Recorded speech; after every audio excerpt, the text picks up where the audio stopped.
Photographers use a technique called depth of field to create focus in a photograph. For instance, if we look at this photo, there isn't much really to focus on, or there's a lot to focus on rather. So, how do we get the viewer to focus on the main parts of the photograph? Well, we use something called depth of field or blur. And here's an example of a photograph that has added depth of field to it.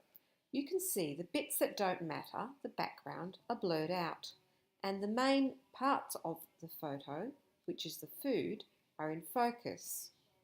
Now, if you have a professional camera, you can achieve this effect. However, if you're using a smartphone, you can also use Photoshop to create this same professional look. And I'm going to show you how it's done. So, I'm going to take this photo back to where I started, which was about here.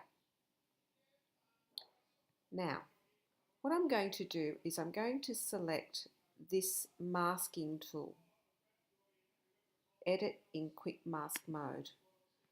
Then I'm going to select a brush. Now there are lots of different brushes, so when I click the brush option, you'll get all these different options up here. The best brush to select is the blurry soft brush. Then I'm going to look at my opacity tools. It's on 61% at the moment. I'm going to put it on full.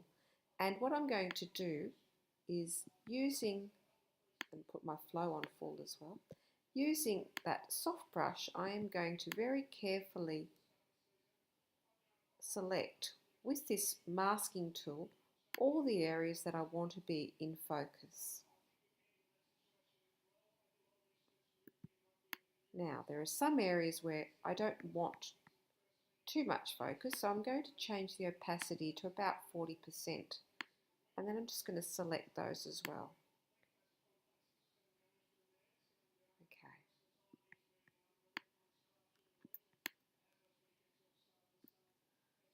Once that's done, I'm going to go back to my mask tool and click on so that I get marching ants in the areas that I want in focus.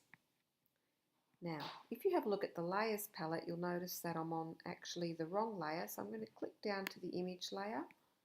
Then I'm going to go to filter,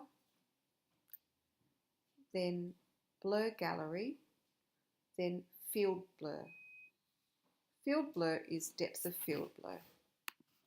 I'm going to click on that and it will give me a palette on the side with different blurring options. All I'm going to do is simply either increase or decrease the amount of blur. I don't want too much blur, but then I just want enough to get rid of the busyness of the background and put the focus back on the food. Then I'm going to press enter and then control.